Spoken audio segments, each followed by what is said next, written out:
बहनों और भाइयों, कल से ही वासंतिक नवरात्रि प्रारंभ हुई है। जगत जननी मां भगवती की उपासना का पर्व हमारा यह सनातन समाज वर्ष में 2 बार आदिशक्ति मां भगवती की उपासना करता है। याद करिए, ये शक्ति सृजन का अवसर होता है और ये 9 दिन हम सब सनातन धर्मावलंबियों के लिए उसी शक्ति को अर्चित करने का एक अवसर है। मैं इस अवसर पर यहां की इन पवित्र स्थलों को माता त्रिपुर सुंदरी के पावन चरणों में, यहां के शुक्राला माता के श्री चरणों में और माता वैष्णो के इस धाम को कोटि कोटि नमन करता हूं। महान स्वतंत्रता संग्राम सेनानी और महान योद्धा जनरल जोरावर सिंह को भी उनकी स्मृतियों को नमन करता हूं। बहनों और भाइयों, जब जम्मू कश्मीर की बात आती है तो भारत का सिरमौर, भारत का मुकुट हर व्यक्ति गर्व के साथ देखना चाहता है। जब जम्मू कश्मीर की बात आती है तो स्वतंत्र भारत के वे नारे एक बार फिर से गूंजते हुए दिखाई देते हैं कि जहां हुए बलिदान मुखर्जी वह कश्मीर, यही इन्हीं वादियों में नारे गूंजे थे। डॉक्टर श्यामा प्रसाद मुखर्जी ने इस सपने को साकार करने के लिए अपने आप को बलिदान किया था और बहनों और भाइयों, 70 वर्षों तक कोई सरकार निर्णय नहीं ले पाई। डॉक्टर जितेंद्र सिंह जी को आपने चुनाव जिता करके भेजा। मैं जानता हूं 2014 में हम दोनों साथ साथ सांसद थे और तब भी जब भी जम्मू कश्मीर की बात आती थी, बेझिझक एक सांसद के रूप में, एक मंत्री के रूप में बोलते थे कि मैं पहले वहां का नागरिक हूं, धारा 370 समाप्त होनी ही चाहिए और वहां का विकास होना ही चाहिए। और आज मैं बधाई देता हूं आप सबको, प्रधानमंत्री मोदी जी के प्रति आभार व्यक्त करता हूं, गृह मंत्री अमित शाह जी के प्रति आभार व्यक्त करता हूं, जिन्होंने आतंकवाद की इस जड़ को सदैव के लिए समाप्त करके आज कश्मीर में यह साबित कर दिया है कि दिल्ली का लाल किला हो या श्रीनगर का लाल चौक, चारों ओर उत्साह है, उमंग है, क्योंकि यह क्षेत्र आज विकास की मुख्य धारा के साथ जुड़ा हुआ है। बहनों और भाइयों, जो विकास है आज आप देख रहे होंगे, 4 लेन और 6 लेन की एक्सप्रेसवे, मेडिकल कॉलेजेस का संचालन, इंजीनियरिंग कॉलेज, यहां पर सिंचाई की सुविधा, हर घर नल की योजनाएं, ये सब हो ही रही हैं। लेकिन सबसे बड़ी बात ये, पूछिए इन लोगों से जो लोग इस देश के विभाजन के जिम्मेदार हैं, कांग्रेस से प्रश्न पूछा जाना चाहिए, आखिर हमारा हिंदुस्तान 1947 में आजाद हुआ, लेकिन कांग्रेस की सत्ता लिप्सा ने आजादी के एक दिन पहले देश का दुर्भाग्यपूर्ण विभाजन भी करवाया। और बहनों और भाइयों, स्वतंत्र भारत में हमने हमेशा अपना एक धर्म माना और वह धर्म माना राष्ट्र धर्म। हम अपने राष्ट्र को सर्वोपरि मानते हैं। मेरी व्यक्तिगत कोई भी आस्था होगी, कोई भी उपासना विधि होगी, लेकिन अगर वह राष्ट्र के मार्ग में बाधक है, मैं इसको दरकिनार करके रखता हूं और पहले कहता हूं कि मेरा देश रहना चाहिए। मेरे लिए मेरे देश की स्वतंत्रता, मेरे देश की संप्रभुता और इसकी अखंडता सर्वोपरि रखती है। और इसीलिए आज न केवल भारत एक ग्लोबल पावर के रूप में आगे बढ़ रहा है, अभी तो बहनों और भाइयों आप देख रहे होंगे, अन्य दिनों में तो आप छोड़िए, भारत सरकार के साइंस एंड टेक्नोलॉजी के मंत्री भी डॉक्टर जितेंद्र सिंह जी हैं, प्रधानमंत्री कार्यालय के मंत्री भी डॉक्टर जितेंद्र सिंह जी हैं। कोरोना कालखंड में पहली बार आपने देखा होगा भारत के वैज्ञानिकों ने यानी दो ऐसे वैक्सीन दिए जो दुनिया के अंदर कोरोना जैसी महामारी की अचूक दवा है, अचूक दवा। आपने देखा होगा सबसे प्रभावी वैक्सीन भारत ने दी, फ्री में वैक्सीन, फ्री में उपचार, फ्री में टेस्ट, 140 करोड़ भारतवासियों को भारत की सरकार ने प्रधानमंत्री मोदी जी के नेतृत्व में प्रदान किया। और बहनों और भाइयों 4 वर्ष से फ्री में 80 करोड़ लोगों को राशन की सुविधा, और अगले 5 वर्ष तक ये राशन की सुविधा फिर से प्राप्त होने वाली है भारतवासियों को। आप सोचो 140 करोड़ में से 80 करोड़ लोगों को 4 वर्ष से फ्री में राशन की सुविधा अगले 5 वर्ष तक मिलना है। और दूसरी तरफ 1947 में भारत से अलग हुआ पाकिस्तान भीख का कटोरा लेकर के दुनिया के अंदर भीख मांगता हुआ दिखाई दे रहा है।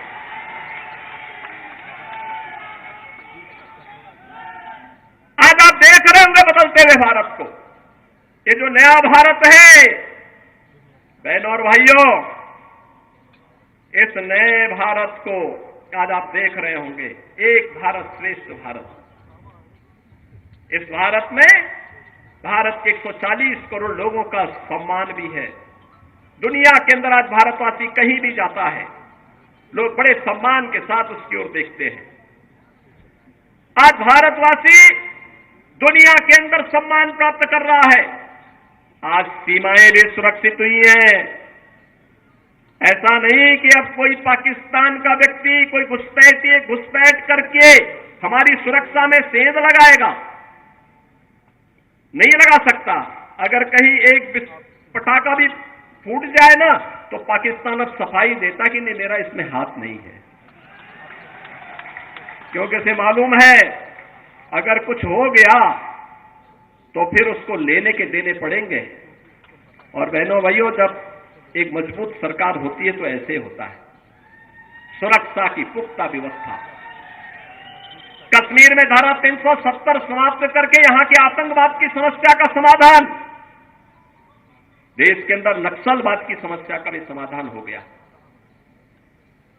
सुरक्षा की बेहतर स्थिति है, इंफ्रास्ट्रक्चर, अत्याधुनिक इंफ्रास्ट्रक्चर आप देख रहे होंगे, कई highway, railway, metro, rapid rail, IIT, IIM, medical college, AIIMS जैसी सौगात आज देश को प्राप्त हो रही है। साइंस एंड टेक्नोलॉजी के नए नए केंद्र बन रहे हैं, अत्याधुनिक इंफ्रास्ट्रक्चर विकसित हो रहा है, बेहतरीन माहौल में भारत आगे की ओर बढ़ रहा है।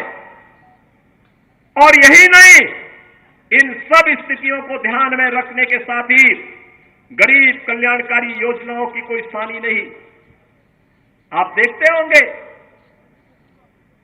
न केवल जम्मू कश्मीर में, पूरे भारत के अंदर भी आप देखते होंगे 80 करोड़ लोग फ्री में राशन की सुविधा का लाभ प्राप्त कर रहे हैं। 60 करोड़ लोग आयुष्मान भारत में 5 लाख रुपए की स्वास्थ्य बीमा का कवर प्राप्त कर रहे हैं। 50 करोड़ लोगों को जनधन के अकाउंट खोले गए। 12 करोड़ अन्नदाता किसान प्रधानमंत्री किसान सम्मान निधि का लाभ प्राप्त कर रहा है। 12 करोड़ गरीबों के घर में शौचालय बने हैं। 10 करोड़ परिवारों को फ्री में उज्ज्वला योजना के सिलेंडर के कनेक्शन प्राप्त हुए हैं। बहनों और भाइयों, 4 करोड़ गरीबों के लिए प्रधानमंत्री आवास योजना भी बने हैं और 2.5 करोड़ घरों तक पहली बार बिजली पहुंचाने का काम भी हुआ है। इस प्रकार के अनगिनत गरीब कल्याणकारी योजनाओं का लाभ आज पिछले 10 वर्ष में उस कैबिनेट ने और उस सरकार ने किए हैं जिसका नेतृत्व मोदी जी कर रहे हैं, और आपके सांसद उस सरकार के अभिन्न हिस्से हैं। डॉक्टर जितेंद्र सिंह जी उस सरकार के हिस्से हैं। वह सरकार आज गरीब कल्याण का कार्य भी कर रही है। और तो और कितना परिवर्तन आया है। इससे पहले लोग अपने आप को हिंदू बोलने में भी संकोच करते थे। और बहनों और भाइयों, अयोध्या का नाम लेने पे तो लोग डरते थे।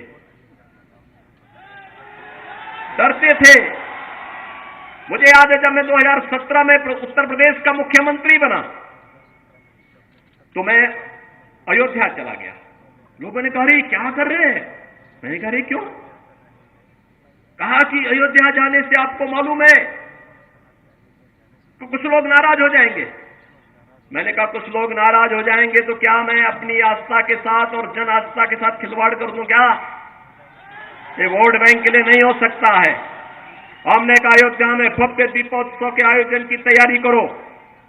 और बहनों और भाइयों, अच्छी सरकार बनती है तो 500 वर्षों का इंतजार भी समाप्त हो जाता है। आज अयोध्या में राम मंदिर का निर्माण हुआ है ना, क्या ये काम कांग्रेस के लोग कर पाते क्या? अयोध्या में राम मंदिर का निर्माण कांग्रेस कर पाती क्या? बहनों और भाइयों, कांग्रेस ने तो कहा था कि राम हुए ही नहीं, कृष्ण हुए ही नहीं। जो एक्सीडेंटल हिंदू थे वे राम और कृष्ण पर ही प्रश्न खड़ा कर दिए थे। इससे बड़ी आस्था के साथ खिलवाड़ दूसरा नहीं हो सकता। बहनों और भाइयों, कैसे इन्होंने अपमानित करने का प्रयास किया था। राम और कृष्ण के अस्तित्व पर ही प्रश्न खड़ा करके हमारे आराध्य देवों को नकारने का प्रयास किया था। लेकिन आज अयोध्या में भव्य राम मंदिर का निर्माण न केवल हो गया है, बल्कि आज आप अयोध्या जाएंगे, आपको आज परिवर्तन देखने को मिलेगा। अयोध्या में लगेगा जैसे त्रेता युग का अयोध्या यहां उतर आया है, साक्षात उतर आया है। जब अच्छी सरकार आती है तो यही होता है।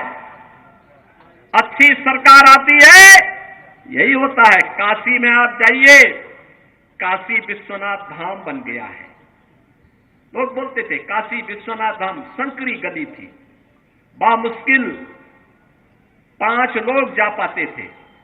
आज 50,000 श्रद्धालु भी एक समय वहां आ जाए मंदिर परिसर में, कोई समस्या नहीं है, कोई समस्या नहीं है।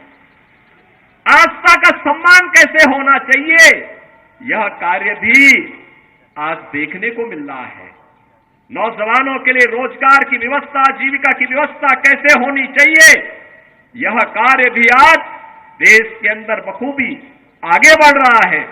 और बहनों और भाइयों, यही नहीं, हमें सुरक्षा भी करनी है और देश को समृद्धि की नई ऊंचाइयों तक भी लेके चलना है। इस पर जो कार्य वर्तमान में हो रहा है, ये किसी से छुपा हुआ नहीं है, पूरा देश इस बात को जानता है। आपने देखा होगा, ये देश जब अपनी आजादी का अमृत महोत्सव मना रहा था, आजादी के 75 वर्ष पूरे हो रहे थे,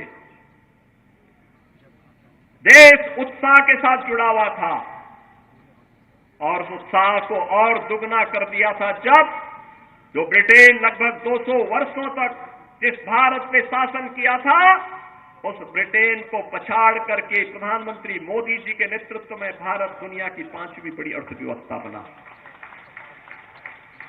5वीं बड़ी अर्थव्यवस्था बना। और आज तो हम इसीलिए आए हैं।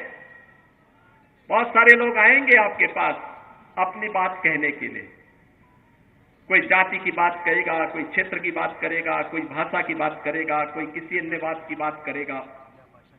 हमें किसी बात में नहीं पड़ना है, बहुत खोया है।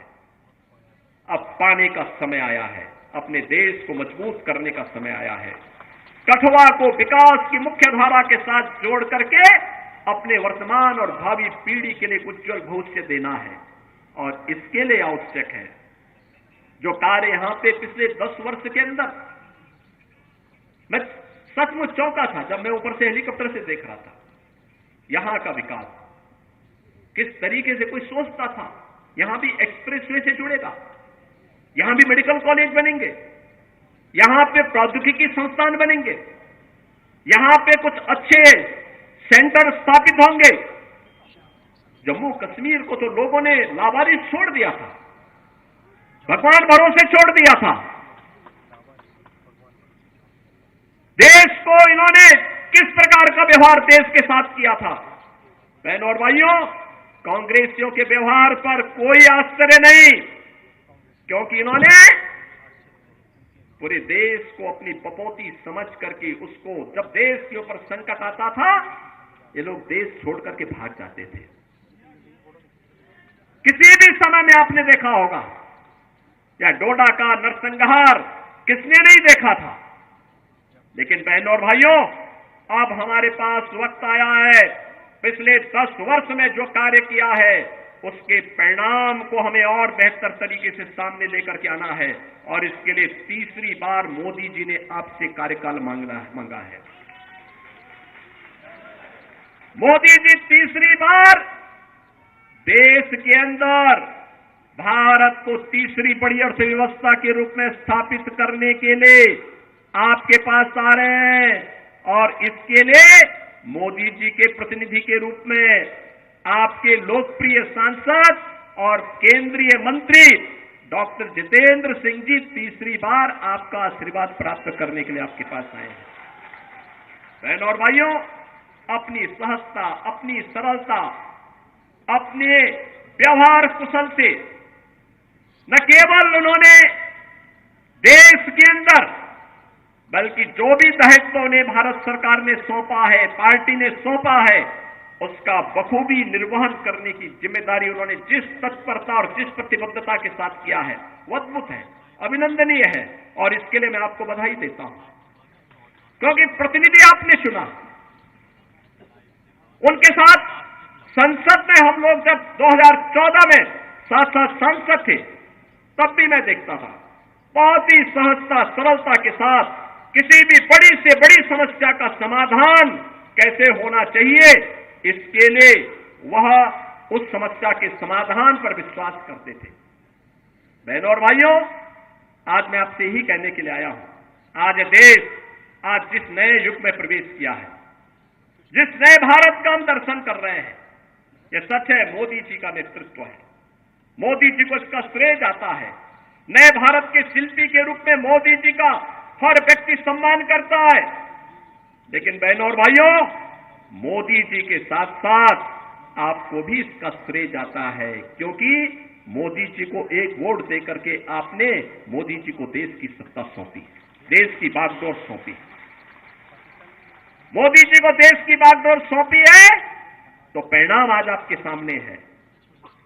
अयोध्या में राम मंदिर भी बन रहा है, भारत दुनिया की बड़ी ताकत भी बन रहा है, सुरक्षा का बेहतर वातावरण भी बन रहा है, विकास के बड़े बड़े कार्य भी हो रहे हैं, गरीब कल्याणकारी योजना भी प्रभावी ढंग से आगे बढ़ रही है। अगर जनता जनार्दन वोट ही न देती, क्या हम उत्तर प्रदेश देश के सबसे बड़े राज्य को संभाल पाते? क्या जो जम्मू कश्मीर की स्थिति थी, यहां पर पाकिस्तान प्रस्त आतंकवादी किस तरीके से तबाही मचाए हुए थे, लेकिन उत्तर प्रदेश के अंदर तो सत्ता के संरक्षण में जिस प्रकार की अराजकता थी, हर दूसरे दिन दंगा होता था, कर्फ्यू लगता था, महीनों महीनों कर्फ्यू रहता था। बहनों और भाइयों, 7 वर्ष से मैं आज उत्तर प्रदेश के अंदर मुख्यमंत्री के रूप में काम कर रहा हूं, और बहनों और भाइयों, 7 वर्ष में एक भी दंगा नहीं हुआ, वहां कोई दंगा नहीं है, कर्फ्यू नहीं है, बल्कि भगवान शिव की कावड़ यात्रा निकलती है धूम धड़ाके के साथ। लोग भूल गए कि कर्फ्यू भी कभी लगता था यहां पे। आप देखते होंगे, उत्तर प्रदेश देश का पहला राज्य है जहां के धर्मस्थलों से जो माइक की चिल्लाहट होती, सब उतर गया है, समाप्त। अब वहां माइक की आवाज नहीं होती है, लोग शांतिपूर्ण तरीके से विकास में विश्वास कर रहे हैं।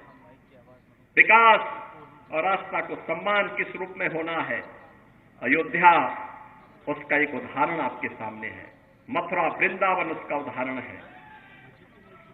और बहनों और भाइयों, मैं तो आज अपने कठुआ के बहनों और भाइयों से ही कहूंगा, आपके यहां प्रथम चरण में चुनाव है। चुनाव के बाद पदाधिकारी अन्य क्षेत्रों में प्रचार के लिए जाएंगे, देश के अन्य क्षेत्रों में भी जाएंगे, लेकिन आप लोगों को फिर अयोध्या के दर्शन के कार्यक्रम जरूर बनाने चाहिए। बनाइए, हमें पहले से बता देना। आज अयोध्या में कोई समस्या नहीं है, कोई समस्या नहीं। जो पहले आज से 7 वर्ष पहले, 10 वर्ष पहले अयोध्या गया होगा, वो थोड़ा संकोच कर रहा होगा। अब अयोध्या बदल गई है।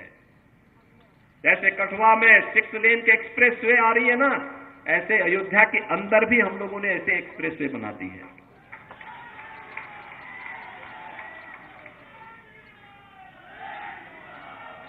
सुरक्षा का बेहतर वातावरण है। उत्तर प्रदेश में तो बहुत संकोच नहीं करते हम लोग। बहनों और भाइयों, कोई दंगा करता है तो हम उसको उल्टा टांगने का काम कर देते हैं, लटका देते हैं उसको और बोल देते हैं कि वे जाओ। बहुत ज्यादा कोई बकबक करता है तो बहनों और भाइयों, मिर्च का झोंका नीचे से लगा दिया जाता है, फिर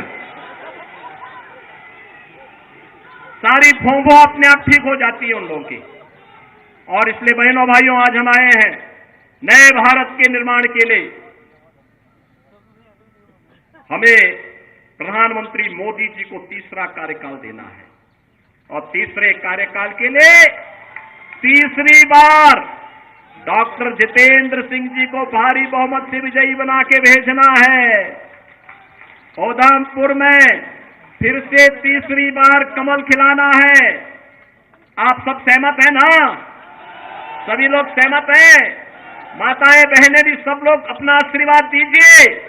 लोकतंत्र तो आपका है, लोकतंत्र के जनार्दन आप ही हैं और लोकतंत्र में तीसरी बार आपको उन्हें फिर से भारी बहुमत से विजयी बनाना है। और यह अवसर आपके लिए होगा कि उन्होंने 10 वर्ष में जिस निष्ठा के साथ काम किया है। चुनाव एक अवसर होता है 5 वर्ष में अपने जनप्रतिनिधि की सेवा के प्रति कृतज्ञता ज्ञापित करने का, कि उन्होंने कार्य किया है व्यक्तिगत राग द्वेष से ऊपर उठ करके, व्यक्तिगत राग द्वेष से ऊपर उठ करके मूल्य और सिद्धांतों के लिए राष्ट्र धर्म का निर्वाह करते हुए हम लोग कार्य करेंगे। और इस दृष्टि से उन्होंने जिस निष्ठा के साथ काम किया, निसंदेह अभिनंदनीय है, स्वागत योग्य है। और इसलिए आज मुझे स्वयं उत्तर प्रदेश से यहां आना पड़ रहा है, आपके पास आना पड़ा, आपसे अपील करने के लिए आया हूं। मैं आप सबसे यही अपील करने के लिए आया हूं कि उन्होंने जिस मजबूती के साथ काम किया उसको ध्यान में रखते हुए भारी बहुमत से उन्हें विजयी बना करके एक बार फिर से यहां पर कमल के फूल को खिलाने की कार्रवाई आप फिर से करिए। और जो आवाज देश की है, एक ही आवाज पूरे देश के अंदर गूंज रही है। मैं भी महाराष्ट्र गया था परसों, उसके एक दिन पहले मैं राजस्थान में था। उत्तर प्रदेश में तो 80 लोकसभा सीट अकेले उत्तर प्रदेश में है और हर ओर एक ही आवाज है। वो आवाज है कि फिर एक बार, फिर एक बार, फिर एक बार मोदी सरकार का। और अब की बार 400 पार। 400 पार के लिए सहमत है ना? देखो, डॉक्टर जितेंद्र सिंह जी चुनाव जीतेंगे, किसी को संदेह नहीं, लेकिन चुनाव में बढ़त इतनी होनी चाहिए कि उनको भी यहां की शेष परियोजनाओं के लिए उतनी ही ताकत मिल सके। जनप्रतिनिधि ये कहता है ना, बाद में सांसद ये कहता है कि भाई देखो, जनता ने एक बड़ी जिम्मेदारी दी है, अब तो इस कार्य को मुझे यहां कराना ही कराना है और उस कार्य के लिए बढ़त इतनी आप दीजिए। आप सब करेंगे? सहमत हैं? सभी लोग सहमत हैं? सभी लोग सहमत हैं? तो मेरे साथ फिर बोलेंगे, भारत माता की, भारत माता की, भारत माता की, वंदे वंदे वंदे